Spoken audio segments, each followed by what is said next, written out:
Afternoon guys, dito tayo sa aking halamanan. Nagtanim ako ng siling pangsigang. Ayan o, may bunga na siya. Siling pangsigang. Tapos meron tayong okra. Yan, bagong tanim. Bagong tanim yung aking okra. Ito, 2 puno. Yan.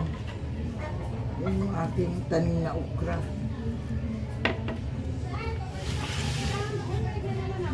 Meron din tayong tanim dyan, oh. Talpos ng kamuti. May tanim din ako na maliliit na kamatis at saka sili. Maliliit pa, hindi ko pa pwedeng ilagay sa paso. Ito luya. Ito yung sibuyas. Ito yung tawag dito tanglad o lemongrass. Ito yung ating tawag nito, puno ng malunggay. Mayroon tayo dito alugbati, pandan. Ito pandan to. Meron tayo ditong lemon. Yan, lemon. Meron tayo ditong talong. Ayan, talong. Ito ko kalamansi din. Ayan, may bunga na. Dati maraming bunga yan. Tinanggalan lang namin ng bunga. Ito talong din. Tapos ito sibuyas. Yan ang aking tanim dito sa 3rd floor.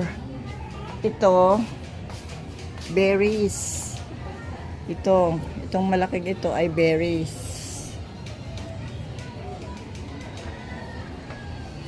Yan.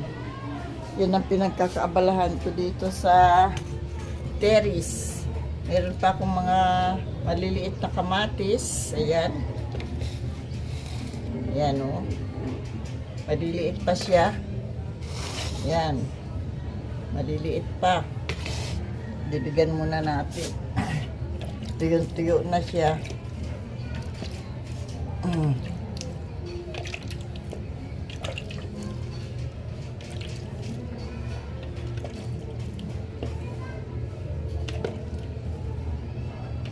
Tuyo na.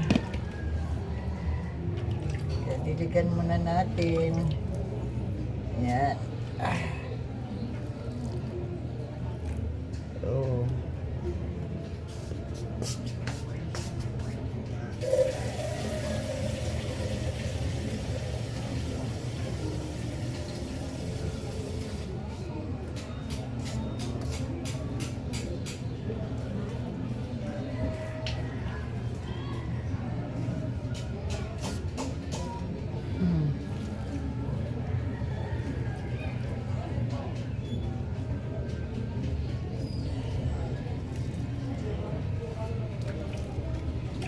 Kunti lang ang dilig para hindi malunod sa tubig.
itanim ang buto ng ano, ang buto ng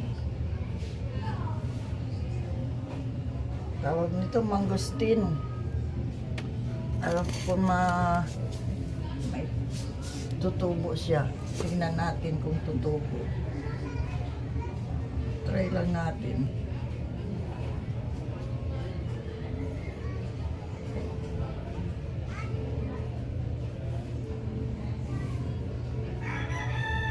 Binaon ko lang.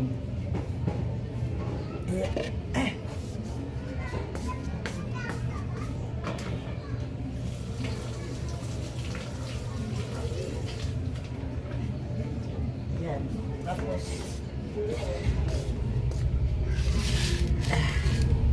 dito naman tayo sa baba, sa second floor. Ito, may mga pasok pa ako dito. Ay, yan.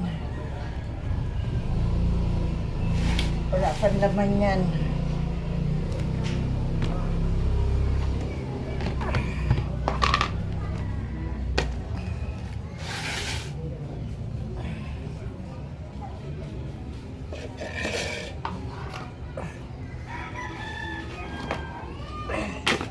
Mga reserva ko lang itong mga pasok na to. Oh. Ay, lupa na yan pang taniman ko ng kamatis.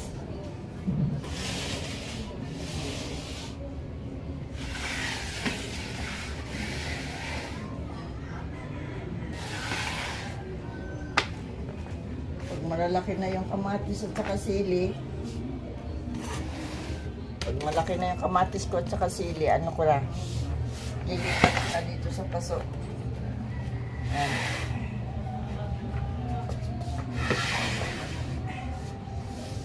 Sa ngayon, bakante muna yan.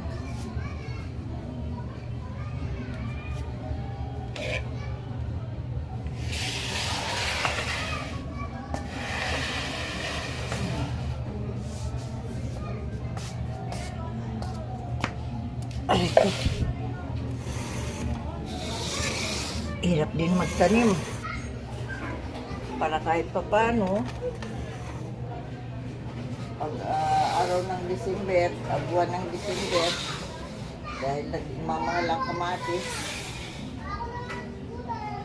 So, at least may mapipitas tayo dito. Ayan.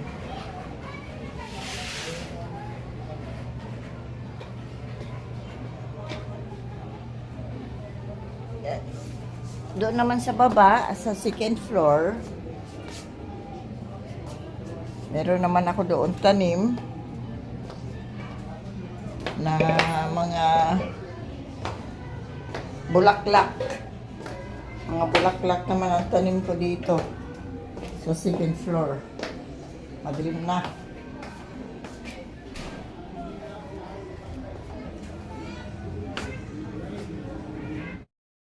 Yan yung aking rubber plant. Yan. Meron tayo ditong bamboo. Yan, bamboo. At saka itong ating tawag dito. Yan. Mga sabi nila mga pampaswerte. Ewan ko. Ating palmera. Yan, ang ating palmera. Malaki na. Aglonema. Yan, ang ating halaman dito sa terrace. Ito yung bagong bili ko kanina, yung tawag nito, Rosal. Rosal. Yan. Ang bango ng bulaklak ng Rosal. Ang bango ng bulaklak ng Rosal, no? White na white. Oh. White na white ang bulaklak ng Rosal. Rosal. Tapos bumili rin ako ng rose na white. White ang bulaklak. Ayan, oh. Ayan, white na white. Ito naman ay kulay pink red. Yan. Yan na, yung iba namumulaklak na rin, oh. Madami na rin bulaklak. Kaso, madilim na eh. Yan.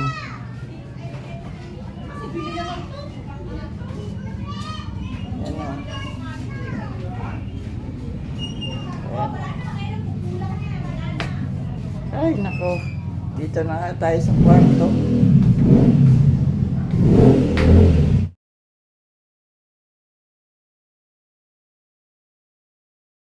Dito na tayo sa kwarto ko. Ay, nakakapagod maghapon. Umaga, punta ka ng palengke. Bili ako ng ulam. Ng mga isda. Bawal na sa akin ang mga karne. Dahil mataas ang aking blood pressure. At saka uric acid. Mga bawal na sa akin ang karne. Mga matataba. Mga longganisa, tocino, hotdog. Bawal na sa akin. Alimasag, hipon. Ay, ang hirap talaga pag tumatanda na, marami ng bawal. At least, gumaling tayo sa ating sakit. Nagkasakit kasi ako eh. Hindi lang ako nagpa-confine sa hospital. Gusto ng hospital, i-confine ako nung nagkaroon ako ng pneumonia. Pero hindi ako nagpa-confine. Sabi ko, take na lang ako ng gamot. Sa bahay na lang ako magpapagaling. Tapos weekly pumupunta ako doon sa hospital, chine-check ako kung okay na aking pakiramdam o nawala na yung aking pneumonia. Sa awa ng Diyos, nawala naman. Yung sobrang hirap tayo sa paghinga, ubo ng ubo. Yun, ang cause pala nun ay yung ating baga ay napupuno ng plema. Kaya nagkakaroon tayo ng pneumonia.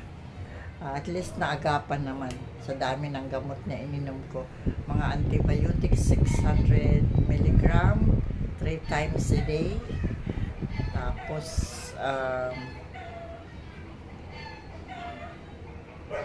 pampatunaw ng plema.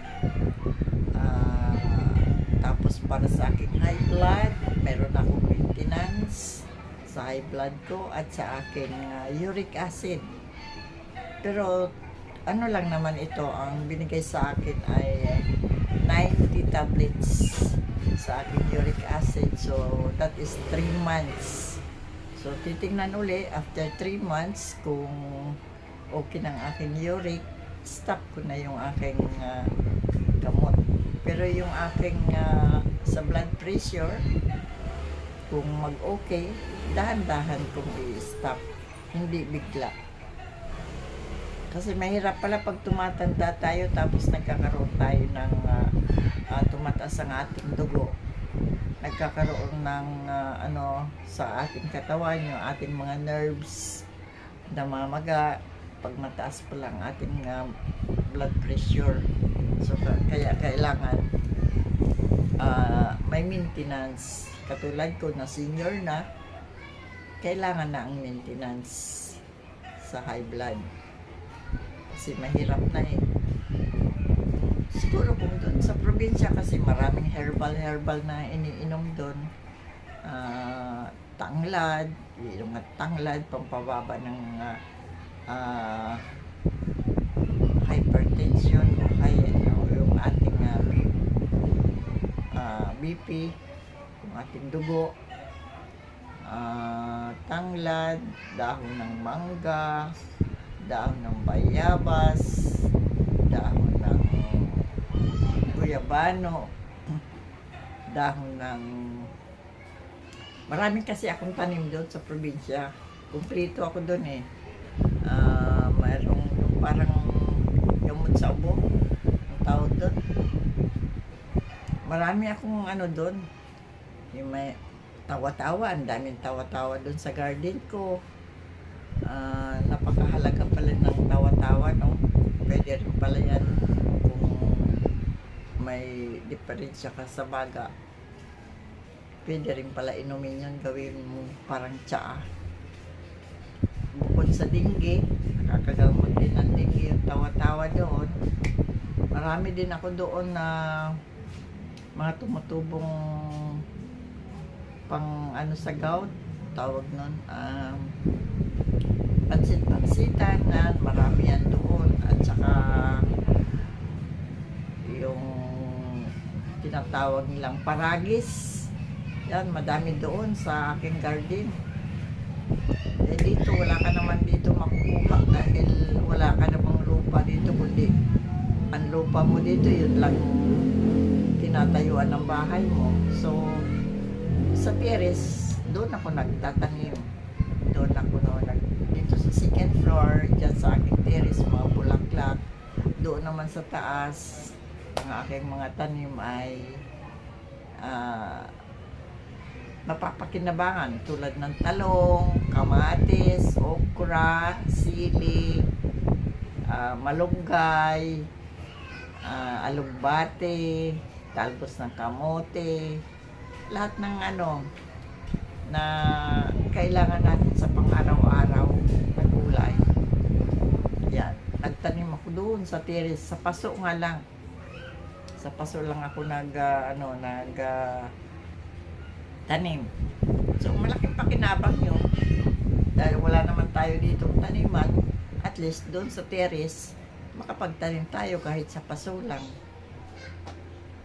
Kasi, pag buwan ng December dito, napakataas ng kamatis, sibuyas, napakataas, bawang. Kaya, yung bawang ko nga pala, hindi pa sumusuloy. Nagtanim din ako ng bawang. Meron din bawang doon. Hindi nga lang sumusuloy pa. Pero yung luya ko, sumibol na, at saka yung tanglad. Yun lang ang ating video for today, dahil nagtanim tayo ng halaman na may bulaklak at halaman na gamit natin, halamang kulay para gamit natin sa pang-araw-araw nating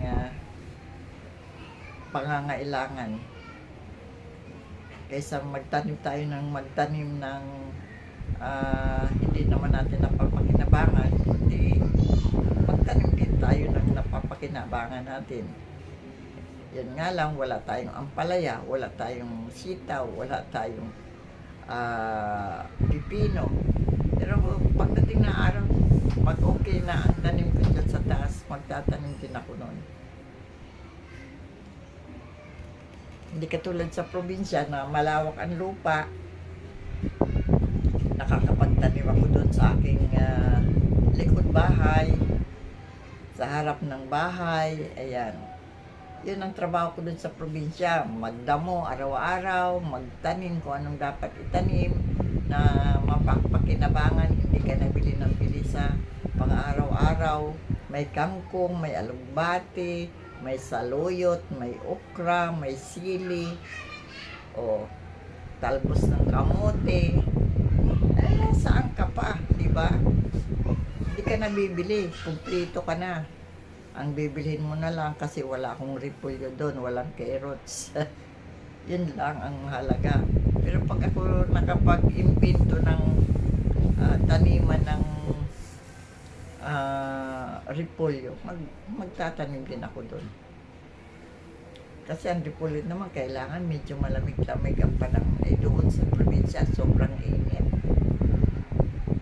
Siguro maglagay lang ng tawag doon, yung parang tent na hindi gaanong sa init, hindi tutok sa init. Okay, thank you for watching. This is my video for today. Thank you. Don't forget to subscribe, likes, and comments. Bye. I love you all.